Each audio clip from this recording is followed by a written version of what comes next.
안녕하세요, 여러분. 박진수와 함께하는 한지중 1차 논술 대비 특강 마지막 시간입니다. 어, 이제 앞으로 이전 강의들 꾸준히 따라왔다는 가정하에 1, 2, 3주 강의를 보고 그걸 이제 돌아보는 그런 수업을 할 거예요. 뭐 새로운 거를 가르쳐 준다고 해도 이거 머리에 들어갈 리도 없고 그냥 복습한다 생각하고 같이 한번 봅시다. 어, 일단은 하이라이트들 매주 저기 특강했던 것들의 하이라이트들로 확인해가지고 그 하이라이트들에 대한 어떤 리캡을 한번 할 거예요. 일단 경험적인 글쓰기에 사례를 연구를 한번 해보고 캐릭터 빌드하는 걸 조금 더 확고히 뭔가 복습을 해볼 거고, 그다음에 시의성, 영화의 미래, 예술 영화 산업 현재 그리고 미래는 어떻게 될 것인가. 코로나 얘기도 마지막으로 이제 할 겁니다. 나 이제 더 이상 코로나 얘기 안 하고 싶어요. 그리고 코로나도 그냥 코로나인데 그게 아니라 포스트 코로나 시대의 어떤 생활이나 예술, 어, 그리고 마무리로 1차 시험 전에 여러분이 준비를 해야 될 것들, 그러니까 1차 시험 당일날 어떻게 준비를 해야 된다 하는 거 얘기를 할게요. 경험적인 글쓰기, 뭐 새로운 걸 지어내는 것보다 내 경험을 활용해서 내 캐릭터를 활용해서 내 주위 캐릭터를 활용해서 어, 그냥 저기 뭐야 가서 현장에서 뭔가 ABC 캐릭터를 뭐 주어주고 뭐 주제 키워드를 이렇게 준다 그래가지고 새로운 걸 생각하지 말고 그냥 내가 가지고 있는 특별한 경험이나 내가 가지고 있는 특별한 친구들을 소환해가지고 그거를 활용해서 글을 쓰는 게 오히려 그러고 키워드나 주제에 맞추어서 이렇게 변형을 하는 게 여러분한테는 사실 시간적으로 더 여유가 더 생길 겁니다. 예시로 2020학년도 일반 전형 1차 영상원 영어과 조건 1에 1인칭 화자 나는 과거의 취미였던 일이 현재 직업이 된 사람입니다. 나는 과거의 현재 그리고 취미, 직업 이거는 사실 뭐 나에 대한 에피소드를 쓸 수 있겠죠. 내 실제 취미를 가지고 와도 되는 거고. 근데 뭐 영화나 예술에 관계 없는 사람이어야 된다. 그러면 이제 진짜 영화랑 관계 없는 취미가 있을 수 있잖아요. 뭐 자전거 타기라든지 아니면 그런 거를 최대한 10분 활용해가지고 어 그때의 재미있었던 에피소드, 흥미로웠었던 에피소드를 가지고서 활용해서 여기 주제에 끼워 맞추면 되는 겁니다. 그리고 또 2019학년도 예술사 과정 영화과 1차 이거는 이제 그 인구 노령화 인구 노령화에 대한 글을 가지고서 뭐 1번부터 7번까지 그 주제들을 나열을 해놓고 이 중에서 뭔가 공감하는 이유, 공감하는 이유를 쓰는데 논리적으로 쓰는데 이게 또 뭔가 데이터를 가지고 오고 수치를 가져올 수 없잖아요. 그럴 때 어떻게 하냐? 경험적인 근거를 활용을 하는 겁니다. 아니면 내가 진짜 통계 자료를 봤다, 책을 봤다, 기사를 봤다. 그럼 그걸 활용하면 좋은데 사실 그걸 찾아볼 겨를은 없잖아요. 그래서 여기서도 경험적인 근거를 에피소드를 가지고 오는 거고 그 다음에 본인이 65세가 되었을 때 자기의 삶은 어떤 모습을 지내야 될까? 어, 내가 65세 됐을 때 어떤 성격일 것이다, 어떤 사람이 될 것이다. 물론 조금 변화는 있겠지만, 그냥 내가 누군가를 확실히 알고 있다면은, 난 65세 되면 이렇게 될 거야. 나를 객관화시킨다면 이건 충분히 답할 수 있는 그런 문제죠. 그리고 또 2014학년도 이것도 일반전형 1차에서 본인이 직접 또는 간접적으로 경험한 경험을 바탕으로 글을 써라고 했습니다. 여행 갔던 거 본인이 직접적으로 경험했던 거 아니면 간접적으로 경험했던 거 알고 있던 경험을 또 소환을 하라는 거죠. 나는 누구인가? 사실 뭐 내가 누군지 일단 알아야 됩니다. ABC의 캐릭터를 주고 ABC 중에 A는 나다라는 거를 전제로 이렇게 시험 문제가 나오는 경우가 왕왕 있어요. 그래서 일단은 내가 누군지 먼저 분석을 해야 될 것 같아요. 나를 객관화하고 주위 사람들이 말하는 나의 성격은 나의 별명은 내 별명이 뭐지? 어, 근데 이 별명이라고 하는 거는 사실 뭐 그 내 외모나 아니면 이름 가지고 장난친 그런 별명이 아니라 나의 성격이 반영된 나의 캐릭터가 반영된 그런 별명이 있다면 그걸 활용하면 좋겠죠. 주위에서 친구들이 너는 어떤 사람이야? 너는 이런 친구야. 약간 좀 기억은 안 나고 약간 좀 이게 얼굴은 팔리겠지만 그거를 최대한 기억을 더듬어 가지고 그랬구나. 나 주위의 사람들이 나한테 이렇게 얘기를 했구나 하는 거를 활용을 하는 거예요. 내가 누군가. 일단은 내가 처해져 있는 공간, 내가 살고 있는 곳은 어떤 곳이고 이게 나한테 어떤 영향을 주는지, 내가 지금 살고 있는 시대는 어떤 시대인지, 시의성을 또 반영을 하고, 그다음에 나의 어떤 행동거지나 나의 성격, 내가 지금 겪고 있는 갈등, 지금 당장 겪고 있는 갈등, 향후 겪을 갈등, 그리고 나의 단기적인 목표, 그리고 나의 장기적인 목표, 이런 거를 정리를 해놓고 수립을 해놓으면은 어떤 부분이든 활용을 할 수 있는 거죠. 그리고 이거를 보여주는 나의 갈등이나 나의 목표를 보여주는 거. 그냥 뭐 나의 갈등 땡땡 나는 지금 뭐 이가 아프다. 이게 아니라 에피소드로 정리를 해놓으세요. 에피소드로 미리 정리를 해놓는 게 중요합니다. 별명 얘기는 내가 왜 했냐? 별명은 왜? 예를 들어서 우리 학원에 이제 수업을 듣고 있는 학생 중에 별명이 호빵맨인 친구가 있어요. 물론 얼굴이 동구스름하니 호빵맨처럼 귀여운 얼굴을 하고 있기는 하지만 거기에는 그냥 일반적인 호빵맨의 외모뿐만이 아니라 일단 캐릭터의 성격이 반영이 돼 있다고 합니다. 예를 들자면 이 친구가 주위 친구들한테 뭘 많이 나눠줘요. 그냥 뭐 물리적으로 그냥 뭐 단적인 예시로 내가 만약에 뭐 빵을 싸웠다 그럼 빵을 이렇게 반으로 나눠서 주는 그런 느낌의 나누는 거일 수도 있고 아니면 감정적인 걸 서로 나눠줄 수도 있고 내가 뭔가 남을 위해 헌신을 잘 하는 친구다. 아, 이 친구는 진짜 참 믿고 내가 의지할 수 있는 친구다라는 게 반영이 된 별명이겠죠.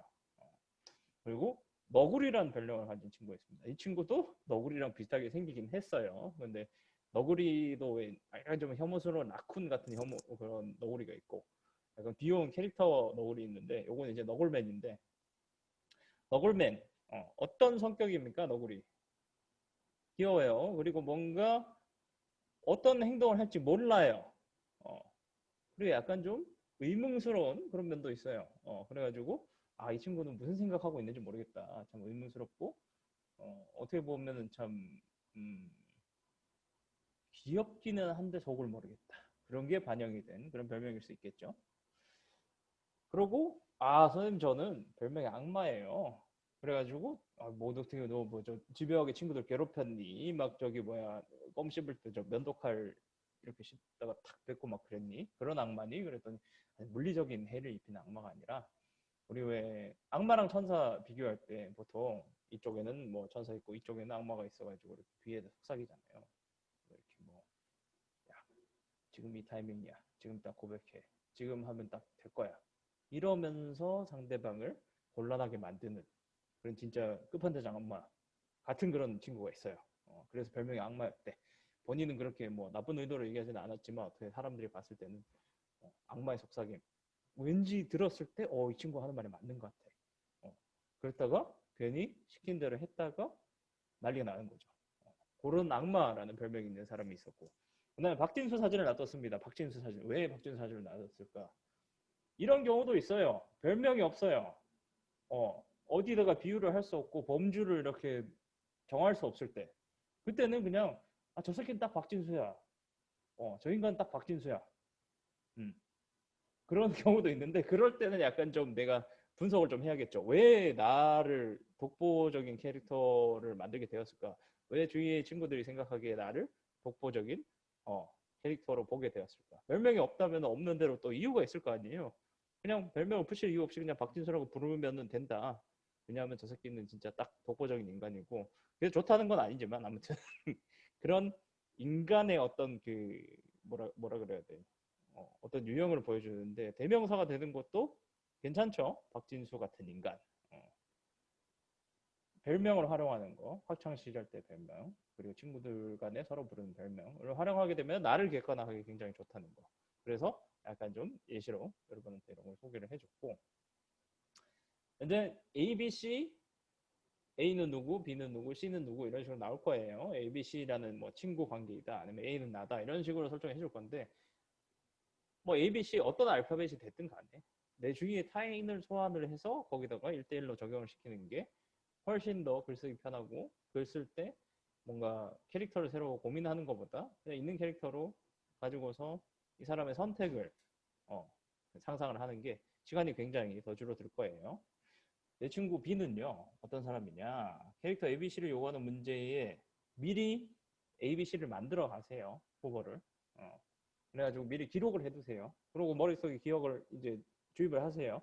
그러면은 글 쓸 때 진짜 시간이 줄어들어요. 뭐 예를 들어서 내 친구 B는 누구인가, 내 친구 C는 누구인가, 이 친구들의 성격, 행동, 외향을 미리 노트 같은 데 기록을 해놓고 기억을 합니다. 그리고 그걸 뒷받침할 만한, 이 친구는 이런 상황에서 이런 행동을 했다, 이런 성격이다, 이런 일이 있었는데, 뭐 이런 사고가 있었는데, 예를 들어서 뭐 학교에 우리가 같이 뭐 프로젝트를 준비를 하는 일이 있었는데, 이 친구가 학교에서 밤을 새자 그랬어. 무슨 말이냐 그게. 학교에서 몰래 우리가 밤새가지고 프로젝트 준비를 하자. 완벽주의가 있는 친구인 거죠. 완벽한 자기 결과물을 위해서는 뭔가 학교에서 하지 말라는 거, 교칙을 위반하는 거를 무릅쓰고 내가 학교에서 밤새가지고 프로젝트를 준비를 하자. 그런 성격의 행동에서 이 사람의 성격이 나오는 그런 에피소드, 그런 거를 기억해 놓고 성격을 보여주는, 행동을 보여주는, 그 다음에 뭐 성향을 보여주는 그런 에피소드들을 내 친구별로 하나씩 준비를 해놓고 그거를 활용할 수 있게. 그리고 이 사람들의 관계 설정을 해야 돼요. 그러니까 그냥 비단 친구 관계 이게 아니라 뭐 같은 C라는 친구를 AB가 좋아했어. 남녀 이제는 뭐 중요하지 않죠. C라는 친구를 두고 AB가 뭔가 연적이었어. 그런 관계, 그런 또 에피소드가 있는 관계, 에피소드로 설명할 수 있는 관계를 설정을 해놓고 표를 그리는 거예요. A, B, C. 빨간색 화살표, 파란색 화살표, 이렇게 호감, 불호감을 표시할 수도 있는 거고, 이거를 미리 인맥도를 어느 정도 그려놓고 내가 봤을 때 한 5명 정도 준비해 놓으면 좀 완벽한 대비가 될 것 같아. 만약에 캐릭터들의 어떤 대화나 캐릭터들의 선택이나 캐릭터들에 대한 이야기를 요구하는 그런 문제, 여러 명이 나왔을 때 그런 문제가 있었을 때는 한 5명 정도 준비를 하면 될 것 같아. 연령대도 인간하면은 뭐 이렇게 고3 친구들이 아니라 박진수를 활용해도 되고, 그러고 그렇게 만들어진 체크를 이렇게 해가지고 성격, 행동, 성격별 에피소드, 행동별 에피소드 이렇게 준비를 해놔가지고 5명 정도 준비를 해놓으면은 타인 분석하기, 그리고 타인을 활용하는데 시험 문제를 활용하기는 굉장히 좋을 것 같아요. 1, 2차 둘 다 해당되는 겁니다. 이거는. 영화의 미래라고 거창하게 해놨는데 나도 영화의 미래는 몰라요. 이거는 아무도 얘기해 줄 수 없어. 근데 여러분이 생각을 해보는데 이런 게 있다라는 거 정도를 지난번 수업 때도 얘기를 해줬고, 간단하게 오늘도 다시 정리를 하자면은 디지털 영화, 필름 영화 시대 때 끝판왕이었던 마틴 스콜세지가 마블 영화는 빔 파크 라이드다, 테마파크 라이드다. 근데 그거 하기 전에, 이 얘기가 화두가 되기 전에 이미 영화에 있어서 필름으로 찍던 영화가 디지털 매체로 바뀌면서 어, 어떤 분위기가 되었나. 뭐 내가 느끼기에는 이거에 대한 다큐도 있어요. 사이드 바이 사이드라고. 근데 아무래도 그 필름이라는 거는 이게 한 칸당 얼마씩 돈이 들잖아요. 근데 디지털 카메라는 그냥 데이터기 때문에 이게 돈이 추가로 들지 않아요. 그래서 촬영에 대한 무게감이 좀 줄어들었어요. 그래서 촬영 현장이 어떻게 됐을 것이다. 촬영 현장 분위기는 어떻게 됐을 것이다. 매체 자체의 특성은 어떻게 됐을 것이다. 예를 들어서 앵글이 굉장히 많아졌죠. 디지털 시대로 넘어오면서. 예전엔 카메라가 제한적이고 필름이 제한적이다 보니까 앵글이 그렇게 많지 않았어요. 그러다 보니까 어디에 집중하나? 캐릭터에 집중하죠. 근데 지금은 여러 쇼트를 막 여러 각도에서 막 카메라 마음대로 찍고 싶은 대로 찍을 수 있으니까 조금 더 다이나믹해지고 액션 뭐 이런 거 찍기 굉장히 더 좋아졌죠. 그래서 마블 같은 영화가 더 흥하는 거고. 그러다 보니까 좀 구식 마인드를 갖고 있는 마틴 스콜세지가 아니 나 이거 못 해먹겠어, 난 싫어, 이 영화 아니야, 이렇게 얘기는 하는데, 그렇다고 진짜 이 사람이 영화는 아니야, 이거는 테마파크 라이드야 라고 해서 우리가 거기에 동의할 필요는 없어요. 어, 여러분만의 어떤 의견을 만드는 게 중요합니다. 그러기 위해서는 여기에 대한 어떤 역사나 여기에 대한 상식을 어느 정도 미리 숙지를 하고 있으면 아무래도 논술을 하고 이렇게 편하겠죠. 음. VR 얘기나 이제 그만하고 싶어요. 근데 VR에서 핵심은 뭐냐?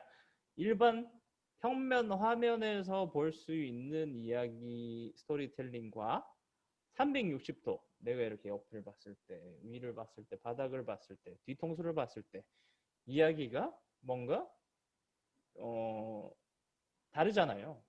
일반 2D 화면에서 내가 보여주고 싶은 화면만 보여주는 거랑 그 다음에 보는 시청자가 관객이 직접 앵글을 선택해서 보는 거잖아요. 내가 보고 싶은 걸 보고 그거를 따라오게 하려면 어떻게 이야기를 진행을 해야 될 것인가, 아니면 360도를 공간을 어떻게 구성을 해야 이 사람들이 다 여러 각도에서 봤을 때 이야기를 따라올 수 있을 것인가, 아니면은 이야기를 충분히 즐길 수 있을 것인가, 그거에 대한 고민을 해서 VR에 맞는 스토리텔링을 요구하는 문제가 나올 수도 있습니다. 360도 스토리텔링은 뭐가 있을까? 그리고 장면 전환은 어떻게 해야 될까? 2D 화면으로는 그냥 컷하고 넘어가면 돼요. 근데 여기서는 장면 전환이 자연스럽게 되려면 내가 그 공간에 직접 들어가 있는데 그 장면 전환이 뭔가 이렇게 부드럽지 않게 되면은 어떤 문제가 생깁니까? 인지 부조화가 생기죠.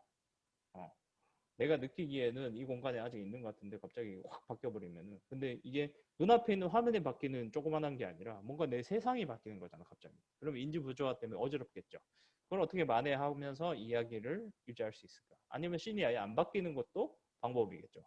VR 영상에 있어서는. 증강현실.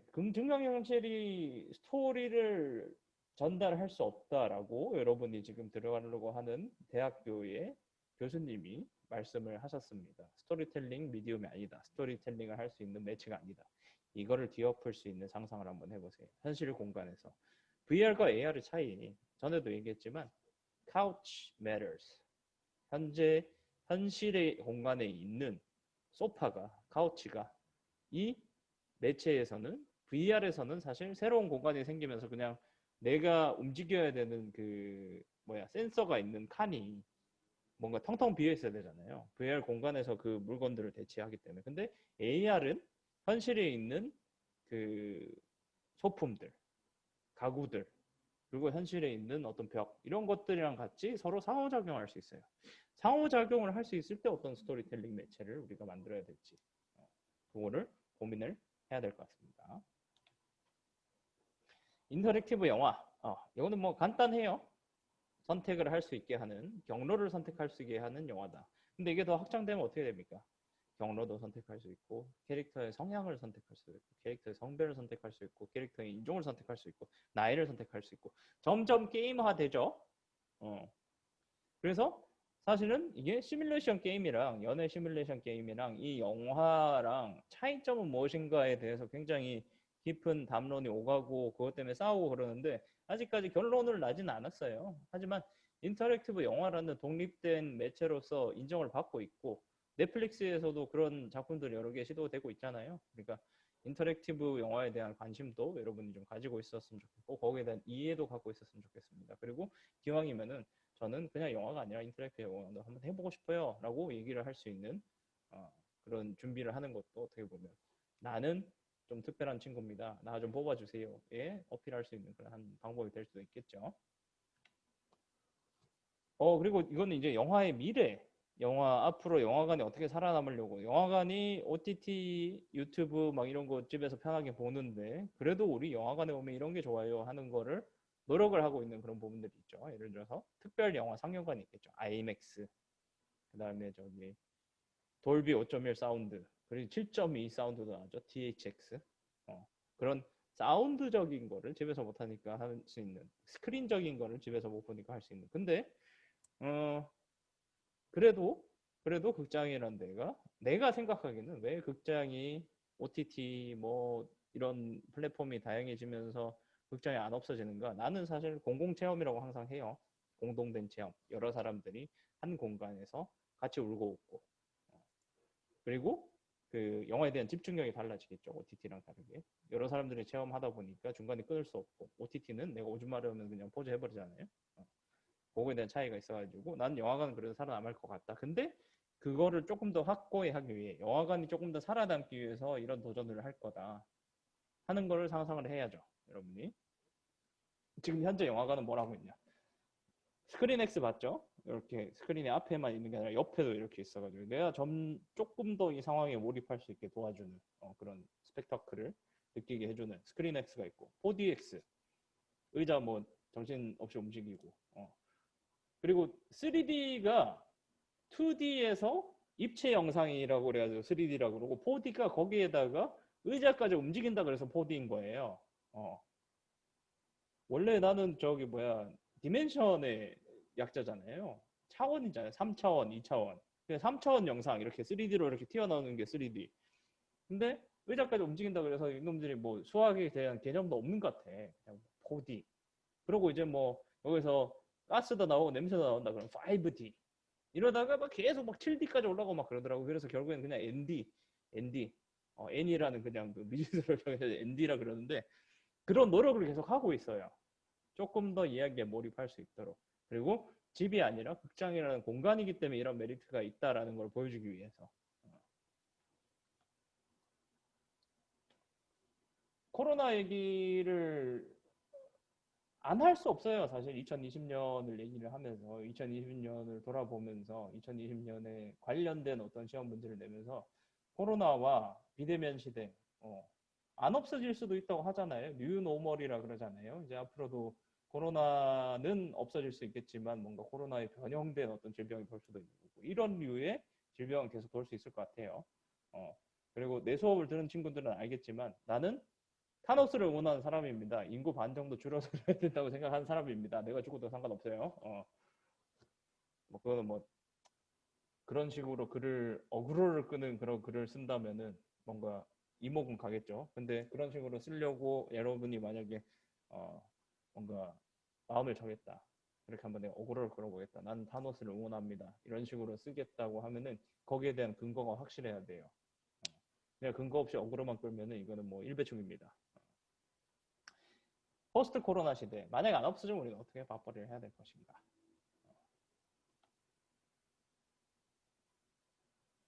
코로나 관련 문제가 코로나 때문에 우리가 지금 사는 게 이렇다. 코로나 때문에 이런 해프닝이 일어난다. 코로나 때문에 우리가 이런 걸 고민해야 된다 하는 문제는 여태까지 다른 영화과에서 너무나도 많이 나왔었던 것 같아요. 그리고 거기에 대한 분석을 요구하는 것도 굉장히 많이 나왔었던 것 같고. 근데 포스트 코로나, 코로나 이후에 우리 생활 모습은 어떻게 될 것인가?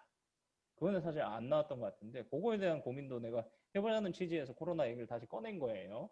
하기 싫은 얘기를. 코로나 이후의 모습.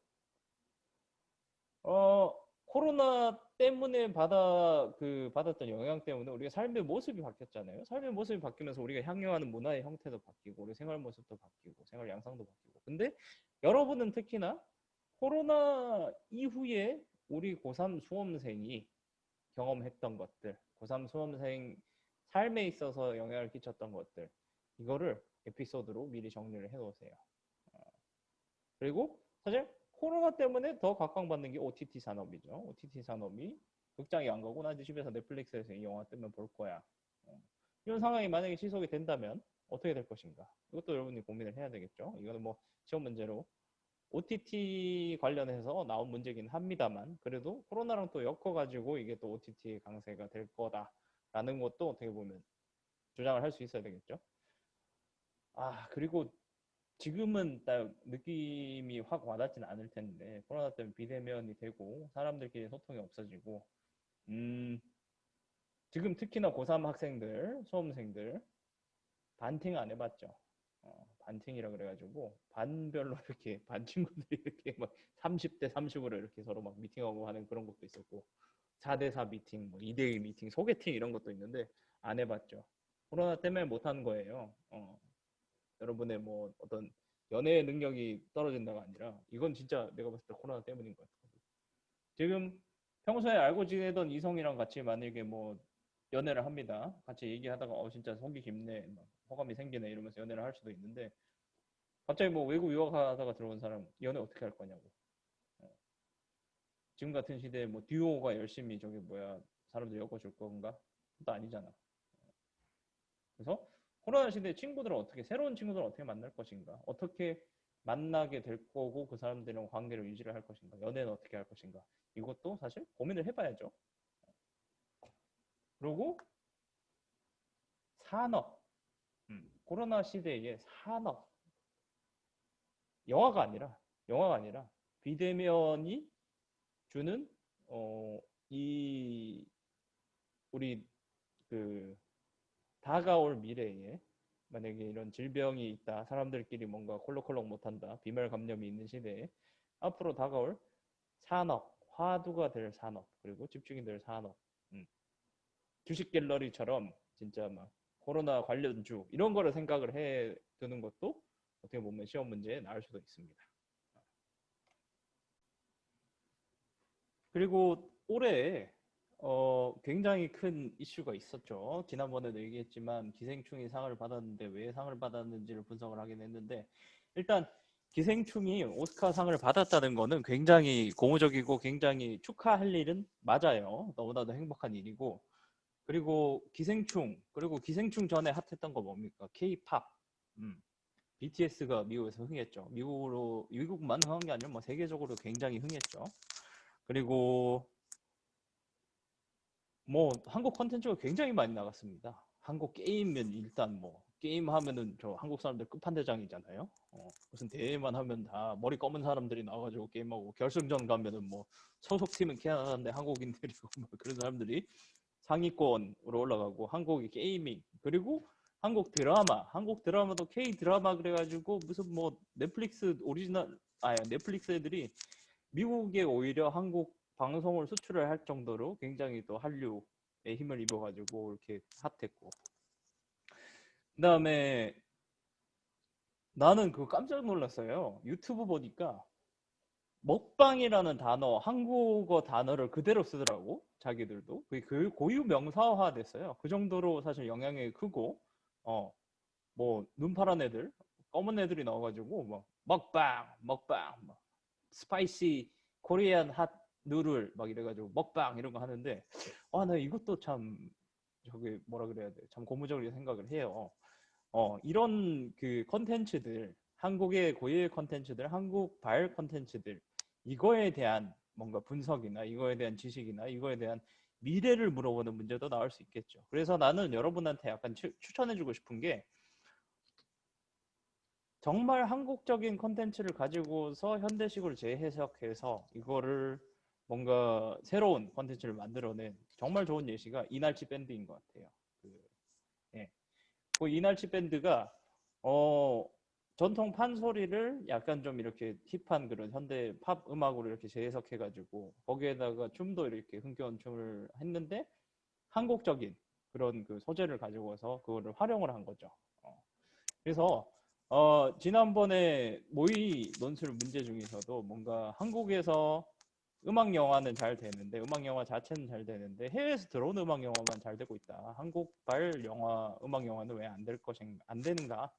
라는 그런 문제가 나온 적도 있는데, 내가 봤을 때는 한국인들도 공유할 수 있고 공감할 수 있는, 그러니까 해외의 뭔가 선례를 가지고서 그걸 따라하기보다는 정말 한국적인 거, 그거를 현대식으로 재해석해서 콘텐츠를 새로운 걸 만들면은 음악 영화도, 한국 음악 영화도 해외에서 충분히 먹힐 것 같고 국내에서도 흥행할 것 같고.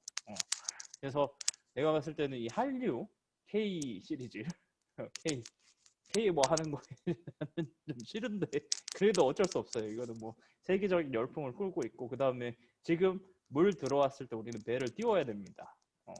그래서 그거를 생각했을 때, 그리고 국제적인 어떤 그 산업의 파이를 확장하기 위해서라도 우리는 그 콘텐츠에 대한 고민을 해야 될 거예요.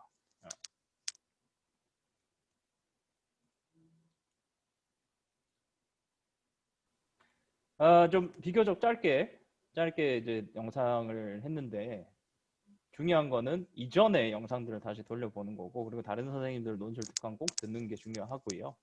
어, 시험 전에 준비를 이런 거를 해야 된다 하는 게, 사실 논술 특강 내가 여태까지 올려놓은 영상 보는 것도 중요하고, 뭔가 아까 얘기한 그런 그 소재들, 뭐 한류라든지 아니면은 뭐 코로나 관련해서 우리 생활 양식이라든지, 아니면은 차세대 미디어 콘텐츠에 대한 어떤 분석이라든지, 그런 것도 관련된 자료를 찾아보고 기사를 찾아보고 하세요. 남은 시간 동안 할 수 있는 거는 뭐 그렇게 많지 않습니다. 그리고 기억도 잘 안 날 거고. 근데 관련 기사 찾아보고 데이터를 수집하고, 그 다음에 내가 말했던 그 경험적인 글쓰기를 위해서 캐릭터 준비하는 거, 그 정도 준비를 하면 될 것 같아요. 다른 사람 수업 꼭 들으세요. 이 수업보다 다른 선생님들 수업이 더 중요합니다. 나는 날림을 하는 사람이라. 그 시험 전에 일단 그 한예종 홈페이지에 여러분 시험 일정이랑 시험 어디서 본다, 유의사항 이런 게 공지된 거를 봤을 거예요. 안 봤으면 한예종 홈페이지 입학정보 가서 꼭 확인을 하세요. 보시면은 여기서 정말 중요하게 확인을 해야 될 거는 수험표랑 신분증을 꼭 지참을 해야 됩니다. 그리고 지각을 절대로 하면 안 돼요. 예를 들어서 시험 그 발열 체크하는 기준 시간이 뭐 시험이 2시부터인데 1시 40분까지다. 1시 40분 전에 가야 돼요. 1분, 2분 늦으면은 나 머령과 시험 지난주에 봤는데 2분 늦고 면접 못 봐가지고 떨어진 친구가 있었어요. 이거 굉장히 중요히 생각합니다. 지들은 준비 제대로 안 해놓고는 여러분이 막 1, 2분 늦는다는 거는 굉장히 막 그 확실하게 그리고 막 잘라버리고 막 그래요. 굉장히 잔인해요. 그럴 때는. 그래서 사실 1시 40분까지 발열 체크한다. 근데 내가 시험 보는 고사장이 한 300명이 들어가요. 그럼 20분 동안 발열 체크를 해야 돼요. 아비규환이겠죠. 최소 2시 시험이면은 1시 40분까지 간다가 아니고 1시에는 내가 학교에 도착을 한다고 생각하고 이동하세요. 차라리 미리 가서 뭔가 내가 캐릭터 노트 만들었다고 뭐 노트 이런 거 보면서 그걸 복기를 하고 아니면 주위를 걸어 다니든가 화장실 가고 이런 걸 하세요. 미리 가세요. 반드시. 지각을 절대로 허용해주지 않는 학교입니다. 그리고 처음에 한예종 진학 어플라이에서 접수했을 때 접수 번호를 내가 뭔가 확인을 하고 그거를 갖다 다운받아 놨을 경우가 있을 텐데 접수 번호가 아니라 수험 번호, 수험표라고 돼 있는 파일을 절대 확인하셔야 돼요. 거기에 있는 뒤에 네 자리 수를 기준으로 내 수험 번호를 찾는 거예요. 접수 번호 이꼴 수험 번호가 아닙니다. 절대로. 그리고 관련 유의사항에 보면은 뭐 소지 가능한 거 수험표, 신분증, 필기도구 절대 연필 안 됩니다. 연필, 샤프, 빨간 펜, 지워지는 볼펜 사용 금지입니다. 볼펜 쓰세요. 만년필 쓰라 그랬는데 만년필 들고 갔다가 어그로 끌지 말고 볼펜 들고 가시고 수정해야 될 때 수정 테이프 쓰지 마세요. 그냥 볼펜으로 한 줄만 긋고 새로 쓰든가 아니면 이렇게 집어넣으면 돼요. 당연한 얘기들을 하고 있는데 이 중에서 기억을 해야 될 게 필기 도구 그리고 네, 답안지도 나눠줍니다. A3 용지, 천자, 원고지를 나눠줄 거예요. 그리고 첫 번째 초안지는 백지로 되어 있는데 그건 답안지가 아니에요. 거기에다가 내가 미리 연습할 그 키워드별로 이렇게 내가 이렇게 글을 전개를 해나가야겠다 하는 연습용 연습지예요. 그리고 1차 시험 합격자 발표는 12월 21일 월요일 오후 5시인데 그 전에 여러분은 2차 글쓰기 준비도 해야 되고 자소서는 미리 써놔야 돼요. 그래서 몇몇 친구들 같은 경우에는 내가 이번 주부터 사실 자소서를 미리 써서 날 줘라 라고 얘기를 하고 있어요. 자소서를 미리 정하는 게 뭐가 미리 초안을 써본다.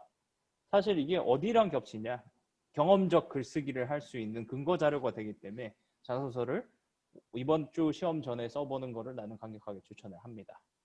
내가 누구인가를 더 분석할 수 있기 때문에. 그리고 보면은 이 진짜 어이가 없는데 1200명을 다 한예종에 다 때려넣게 됐어요. 원래는 주위에 있는 중고등학교 같은 데를 빌려가지고 좀 넉넉하게 한 반에 15명씩 이렇게 해서 뭐 오히려 코로나 위험도 없는 그런 상황이었는데 이번에 코로나 위험이 굉장히 더 심해질 것 같아요. 한 반에 막 그 한예종 강의실 조그만한 뭐 뒷콩만한 강의실에 20명씩 들어가고 그 다음에 보면 예술극장 이런 데 막 170명 막 이렇게 들어가고 하네요. 더더욱 이럴 때는 발열 체크를 위해서 1시 40분이라 돼 있는 시간 지각 기준 그 전에 가서 발열 체크하고 내 자리에 앉아 있어야지 내가 멘탈이 안 털리겠죠. 그리고 뭐 예술극장 건물 앞 영상원 뭐 중앙현관 이런 식으로 돼 있는데 여러분 한예종은 2개의 갈림길이 있습니다. 처음에 들어갈 때 정문이 있는데 정문은 영상원이랑 본관만 갈 수 있게 돼 있어요. 미술원이랑 전통예술원에서 내가 시험 본다. 정문 쪽으로 가면 큰일 나요. 거기서 다시 갔다가 내가 잘못 왔네 확인하고 뒤돌아갔는데 최소 20분 30분 걸리거든요. 망하는 거예요. 미리 알고 가야 됩니다. 일단 내가 지난주 토요일날 시험을 보면서 여러분한테 보여주기 위해서 내가 사진을 좀 찍어 왔어요. 좌측 상단에 여기가 딱 그 정문을 통해서 쭉 걸어가다 보면은 딱 처음에 펼쳐지는 전경이에요. 제일 먼저 보이는 왼쪽에 전면 유리로 되어 있는 건물이 예술극장입니다. 예술극장 건물 앞에서 자리를 체크를 하고 그 다음에 안에 대연습실, 중연습실, 연습실, 예술극장은 안내를 해줄 거예요. 근데 여기서 갤러리는 극장 안이 아니에요. 극장 맞은편이에요. 갤러리 사진은 내가 그 다음 페이지에 사진을 올려놨어요. 일단은 중예술극장이 전면에 보이는 이 유리 건물이다. 그리고 그 건물 뒤에 이렇게 튀어나와 있는 건물이 영상원 건물이에요. 영상원 건물의 정면에서 봤을 때 영상 건물, 측면에서 봤을 때 영상 건물, 우측 상단이랑 우측 하단, 좌측 하단에 놔뒀고, 그 다음에 이 영상원 건물로 들어가는 입구는 하나밖에 없어요. 그 중간에 들어가는 입구가 있는데 중간에 들어가는 입구 이렇게 생겼습니다. 지난주 사진이라서 아마 여기서 크게 변화 없을 거예요. 여기 이제 덕지덕지 방향 표시가 붙어 있을 뿐 여기서 크게 변화는 없을 겁니다. 그리고 이 다음 페이지 이게 그나마 좀 학교의 레이아웃을 참고할 수 있는 그런 지도예요. 보면은 후문 돌고 지역에서 학교 쪽으로 갔을 때 쪽문입니다. 쪽문이라고도 부르기도 하는데 후문이 굉장히 사람 하나 통과할 정도로 좁게 돼 있어요. 여긴 차는 통과 못해요. 걸어가서 후문을 내가 보겠다. 그러면 후문은 진짜 딱 이렇게 생겼습니다. 정말 학교 건물 뒤에 조그마한 초라한 틈인데 여기에서 전방을 바라보면은 그 안내판이 있어요. 커다랗게 거기에 무슨 뭐 파업 중이다 이런 거 덕주덕주 붙어 있었는데 아마 시험 칠 때는 여기 방향 표시로 꽉 차 있을 확률이 매우 높아요. 그리고 요 짝대기 따라가면은 쪽문이 이 정도 위치겠구나. 그 앞에 있는 건물이 영상원 건물이구나 하는 거 인지하겠죠. 그리고 그 다음으로 보여주고 싶은 게 예술극장 맞은편에 있는 갤러리입니다. 여기 이상하게 생긴 구름다리가 있어요. 하얀 구름다리가. 그 뒤에 나무로 되어 있는 미닫이 문이 열렸다 닫혔다 할 거예요. 거기가 갤러리입니다. 거기에서 시험을 보면은 여기가 내가 시험 장소구나 하는 거를 미리 인지를 해두겠죠. 그리고 미술원, 전통예술원 별관이라고 되어 있는 데는 다 처음에 그 을릉 입구로 들어가서 차량 진입을 하면서 왼쪽으로 가게 되면은 동그란 로타리가 보여요. 로타리가 보이면은 내가 전통원 쪽, 미술원 쪽으로 잘 왔구나 하는 걸 알 수 있어요. 만약에 로타리가 안 보인다, 그럼 잘못 온 거예요. 동그란 로타리가 있고 이렇게 뭐 풀이 좀 들성들성 자라고 있고 동그란 로타리에 주위에 차들이 몇 대 서 있을 거예요. 동네 사람들이 거기에 불법 주차를 해놨는데 거기를 따라가면은 여기 사진에 보이는 흰색 옛날 성면 가득한 옛날 정보부 건물이 보일 겁니다. 여기는 신관 건물이 아니에요. 그러니까 이렇게 생각하면 됩니다. 내가 미술원 전통의 시험을 본다 그러면 흰 건물, 영상원, 뭐 갤러리, 예술극장, 회색 건물 이렇게 생각하면 돼요. 그리고 영상원, 갤러리, 예술극장은 오른쪽, 미술원은 왼쪽 이렇게 생각하시면서 가면 됩니다. 군데군데 방향 표시가 붙어 있으니까 그거 붙어 있는 거 보고 확실하게 내 시험 장소를 외워서 그거랑 대조해서 보시길 바랍니다. 학교가 참 이런 면에서는 굉장히 불친절해요. 여기까지 짤막하게 하고 그리고 이 배경에 조그마한 이 화면에 배경에 요게 예술극장이고요. 가장 제 손바닥에 있는 여기가 예술극장이고 여기가 연극원 튀어나온 건물이고 여기가 영상원입니다. 요 영상원 연극원 사이에 들어가는 입구가 이렇게 있어요. 거기가 1층이에요. 1층. 들어가는 입구가 1층이고 지하 스튜디오는 거기서 한층 내려가야 되고 222 이런 식으로 돼 있다 그러면 2층이에요. 한층 올라가야 되겠죠. 꼭 숙제하시고 할 수 있는 한 최대한 더 많이 자료를 보시고 더 숙지하고 내가 자료를 준비를 하시고요. 글 쓸 때 활용할 거를 준비를 하시고 평소 하던 만큼만 하면 됩니다. 여러분 모르겠어. 그냥 다 합격했으면 좋겠는데 1000명보다는 잘 쓰세요. 파이팅입니다.